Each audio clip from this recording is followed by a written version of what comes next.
নেপালের রাজধানী কাঠমান্ডুতে জেনজি প্রজন্মের তরুণ বিক্ষোভকারীরা পার্লামেন্ট প্রাঙ্গণে ঢুকে একটি পাশের সরকারি ভবনে আগুন ধরিয়েছেন। এই সময় ধোঁয়ার কুণ্ডলী আকাশে ওঠে, তবে মূল পার্লামেন্ট ভবন অক্ষত রয়েছে। ঘটনার কিছুক্ষণ আগে দেশটির প্রধানমন্ত্রী কেপি শর্মা ওলি পদত্যাগ করেছেন। এর আগে বিক্ষোভকারীরা প্রধানমন্ত্রীর ভক্তপুরের বাসভবন সহ কয়েকজন শীর্ষ নেতার বাড়িতে আগুন ধরিয়েছেন।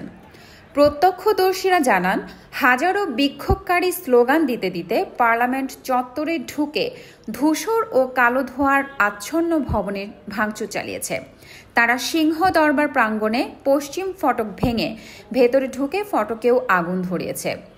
এই সহিংস আন্দোলনের সূত্রপাত হয়েছিল সামাজিক যোগাযোগ মাধ্যম নিষিদ্ধের সিদ্ধান্তকে ঘিরে, যদিও পরবর্তীতে সরকার সেই নিষেধাজ্ঞা প্রত্যাহার করে।